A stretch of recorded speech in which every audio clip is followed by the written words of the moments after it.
Hello students, today we start with the new topic wind energy. Wind energy is the topic of chapter 14 sources of energy. Now let's start our topic wind energy. We saw in class 9th how unequal heating of landmass and water bodies by solar radiation generate air movements and causes wind to blow. तो class 9th में हमने unequal heating के बारे में पढ़ा था, जिसमें unequal heating के कारण जो लैंड मास है और जो वाटर बॉडीज़ हैं वो जो सोलर रेडिएशन के कारण जो है गर्म हो जाते हैं सोलर एनर्जी के कारण एंड जनरेट एयर मूवमेंट्स, और जिसके कारण एयर मूवमेंट्स जो है होना शुरू होती हैं and causes wind to blow, और उसके कारण जो हवा की गति है वो जो है बढ़ जाती है। The kinetic energy of wind can be use to do work.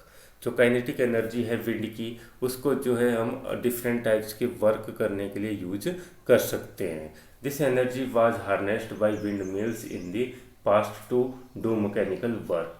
तो पुराने समय में जो है ये जो विंड मिल्स होती थी तो उनका यूज करके इस जो है विंड एनर्जी का यूज किया जाता था और जो मैकेनिकल वर्क को करने के लिए।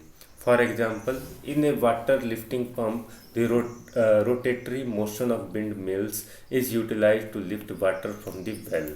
तो इसका एक एग्जाम्पल भी दिया गया है कि पुराने टाइम में किस तरीके से यूज किया जाता था।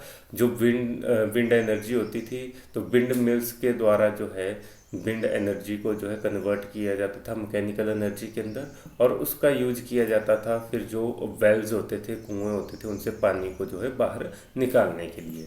Today wind energy is also use to generate electricity. लेकिन आजकल जो है हम इस टॉपिक के अंदर पढ़ रहे हैं कि किस तरीके से जो है कन्वेंशनल सोर्सेज की इम्प्रूवमेंट की जाए टेक्नोलॉजिकल इम्प्रूवमेंट करके। तो आजकल जो है विंड एनर्जी का यूज जो है इलेक्ट्रिकल एनर्जी को प्रोड्यूस करवाने के लिए भी किया जाता है। A wind mill essentially consist of structure similar to a large electric fan that is erected at some height on a rigid spot. तो विंड मिल जो है ये कैसी होती है, ये जो है एक सिमिलर स्ट्रक्चर रहेगा इलेक्ट्रिक फ़ैन की तरह। एक बड़ा इलेक्ट्रिक फ़ैन जो होता है उस तरीके की तरह इसका स्ट्रक्चर होता है, जो कि इरेक्टेड होता है एक हाइट के ऊपर, मतलब एक बहुत बड़ी हाइट के ऊपर वो सीधा खड़ा हुआ होता है, और एक रिजिड स्पॉट उसको प्रोवाइड किया गया होता है as seen in this diagram. तो ये हमारे पास जो एक विंड मिल्स की डायग्राम है। तो किस तरीके से एक विंड मिल, इस तरीके का उसका डायग्राम रहेगा। एक बड़े जो है सॉलिड रिजिड स्पॉट के ऊपर इसको जो है फैन को लगाया गया होता है।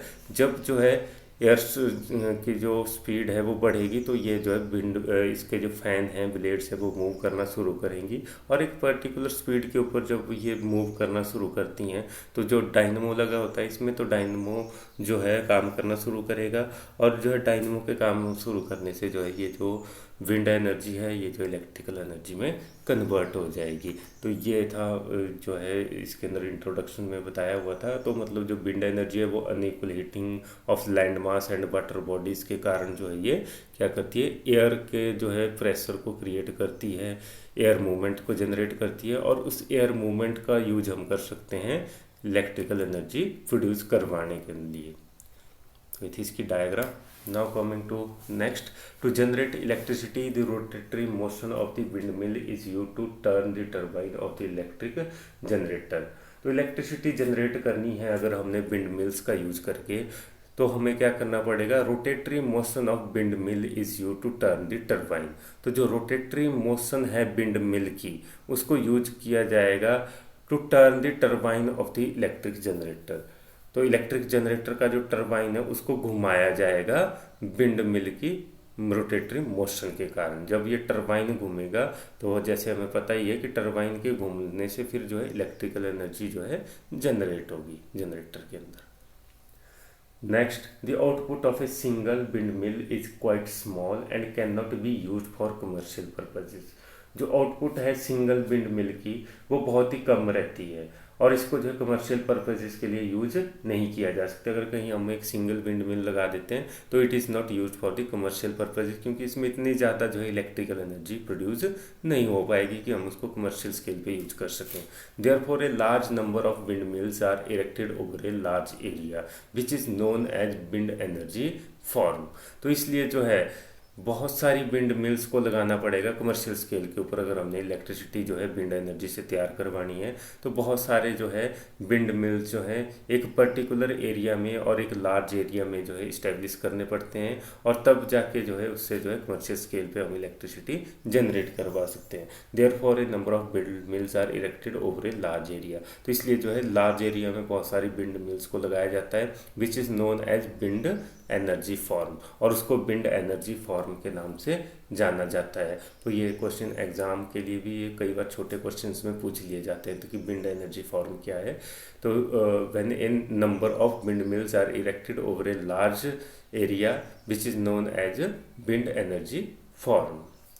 Now coming to next, the energy output of each windmill in a farm is coupled together to get electricity on a commercial scale. जो एनर्जी आउटपुट रहती है इन विंड मिल्स की, जितनी भी विंड मिल्स लगाई गई हैं किसी पर्टिकुलर एरिया में, उन सभी की एनर्जी को एक साथ जोड़ा जाता है, कपल किया जाता है टू गेट द इलेक्ट्रिसिटी, और उससे फिर इलेक्ट्रिसिटी जो जनरेट होगी उसको फिर हम कमर्शियल स्केल पे यूज कर सकते हैं। नाउ कमिंग टू नेक्स्ट, अब इससे पहले आगे मैं करवाऊँ उससे पहले एक छोटा सा जो है नॉलेज के लिए दिया हुआ है। डू यू नो, क्या आप जानते हैं Denmark is called the country of winds. तो ये बहुत बार एग्जाम के अंदर, एचपी बोर्ड के एग्जाम के अंदर पूछा गया है, कंट्री ऑफ विंड किसको बोला जाता है। तो कंट्री ऑफ विंड है Denmark. Denmark is called the country of winds. More than 25% of their electricity needs are generated through a vast network of windmills. तो डेनमार्क के अंदर जो है 25% जो इलेक्ट्रिसिटी होती है वो जो है विंड मिल्स के द्वारा जो उसकी सप्लाई पूरी की जाती है। In terms of total output, Germany is the leader, while India is ranked 5th in the harnessing wind energy for the production of the electricity. अगर हम बात करें जर्मनी की, तो जर्मनी जो है आउटपुट के मामले, टोटल आउटपुट के मामले में लीडर है। वहाँ पर सबसे ज़्यादा जो है विंड मिल्स के द्वारा इलेक्ट्रिसिटी जनरेट करवाई जाती है। While India is ranked 5th in harnessing wind energy, जबकि हमारी जो कंट्री है इंडिया, उसमें जो है विंड एनर्जी की प्रोडक्शन में वो 5th रैंक में आता है। It is estimated that nearly 45,000 megawatt of electrical power can be generated if India wind potential is fully exploited. और ये जो एस्टिमेट लगाया गया है कि अगर जो है इंडिया अपना जो है विंड पोटेंशियल को पूरे तरीके से यूटिलाइज करता है तो मैक्सिमम 45,000 मेगावाट जो है इलेक्ट्रिकल पावर जो है विंड एनर्जी से हम जो है प्रोड्यूस करवा सकते हैं।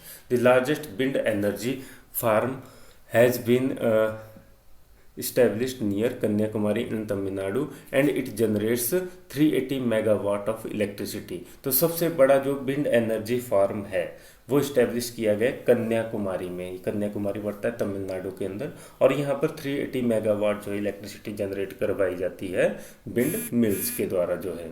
तो ये जो है एग्ज़ाम के अंदर भी पूछा जाता है, इंडिया के अंदर जो है कहाँ पर जो है विंड एनर्जी का सबसे ज़्यादा यूटिलाइजेशन किया जाता है, तो वो है कन्याकुमारी तमिलनाडु स्टेट के अंदर। Now coming to our main topic, wind energy is an environment friendly and efficient source of renewable energy. तो विंड एनर्जी एनवायरमेंट फ्रेंडली होती है और ये एक जो है एफिशिएंट सोर्स है रिन्यूएबल सोर्स ऑफ एनर्जी का, जिसको हम बार बार यूज कर सकते हैं।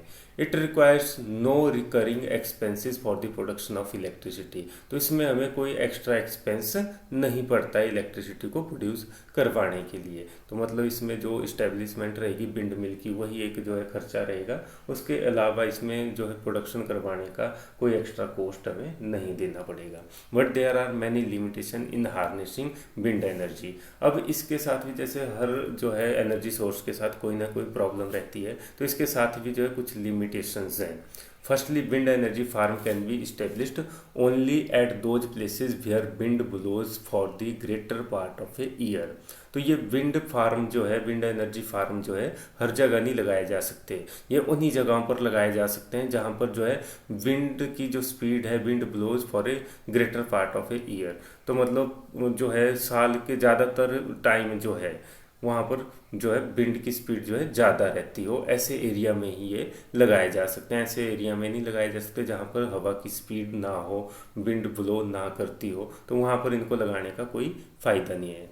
The wind speed should also be higher than 15 kilometre per hour to maintain the required speed of the turbine. तो विंड स्पीड जो है बहुत ज़्यादा होनी चाहिए, higher than 15 kilometre per hour. तो 15 किलोमीटर पर आवर से ज़्यादा ही होनी चाहिए स्पीड, उससे कम की स्पीड में विंड मिल काम नहीं करेगी, और उसकी कम रहेगी स्पीड तो जो टरबाइन है वो भी नहीं घूम पाएगा, जिस कारण से जो इलेक्ट्रिसिटी नहीं जनरेट होगी। तो ये उसी एरिया में लगाना ज़्यादा बेस्ट है जहाँ पर पूरे साल भर तेज़ हवाएँ चलती हों, और जहाँ पर जो है 15 किलोमीटर पर आवर से ज़्यादा की स्पीड जो है विंड की हो, तो वहाँ पर ही ये जो है इस्टेब्लिश की जा सकती हैं। Now coming to next, furthermore there should be some backup facilities like storage cell to take care of the energy need during a period when there is no wind। तो इसके साथ साथ हमें जो है बैकअप फैसिलिटी का भी ध्यान रखना पड़ेगा। अगर हमने कहीं विंड मिल्स को इस्टेब्लिश करना है तो बैकअप फैसिलिटी में स्टोरेज सेल्स भी लगाने चाहिए वहाँ पर, to take care of energy need during a period when there is no wind. तो जब वहाँ पर जो है विंड नहीं चलेगी, तेज़ हवाएं नहीं चलेंगी, तो उस केस में जो है वहाँ पर जो है इलेक्ट्रिसिटी की सप्लाई प्रोवाइड की जा सके। Establishment of wind energy farm require large area of land. तो जो विंड एनर्जी फार्म है उनको इस्टेब्लिश करने के लिए जो है हमें लार्ज एरिया जो है ज़मीन का जो है चाहिए होता है, लार्ज लैंड चाहिए जहाँ पर हम इनको लगा सकें। तो ये भी एक इसकी ड्रॉबैक है, लिमिटेशन है। For a 1 megawatt generator the farm need about 2 hectare of land. अगर हमने 1 मेगावाट पावर का जो है जनरेटर लगाना है तो वहाँ पर हमें 2 हेक्टेयर लैंड जो है उसकी ज़रूरत पड़ेगी। The initial cost of establishment of the farm is quite high. जो इनिशियल कॉस्ट है इसको इस्टेब्लिश करने का वो भी बहुत ज़्यादा हाई है, क्योंकि इसके अंदर जो मशीनरी लगेगी, जनरेटर लगेगा, और जो फ़ैन और जो हमें लगाना पड़ेगा हर एक चीज़ जो फार्म विंड मिल के लिए, तो वो जो है बहुत ज़्यादा कॉस्टली पड़ेगा। Moreover since the tower and blades are expose to the vagaries of nature like rain, sun, storm and cyclone, they need a high level of maintenance। तो ये जो है एक और इसकी लिमिटेशन है कि जो हम टावर इस्टेब्लिश करेंगे और उसमें जो ब्लेड्स लगेंगी तो बारिश के कारण, सन के कारण, या तूफान, स्टॉर्म या साइक्लोन के कारण जो है उनको बहुत ज़्यादा नुकसान हो सकता है, और उस नुकसान को जो है बार बार हमें उसकी मेंटेनेंस करवानी पड़ेगी, और उसके लिए जो है हमें बहुत ज़्यादा पैसा भी खर्चा करना पड़ेगा। तो ये इसकी जो है एक और जो है डीमेरिट है, इसकी जो है डिसएडवांटेज है। तो that's all in this video.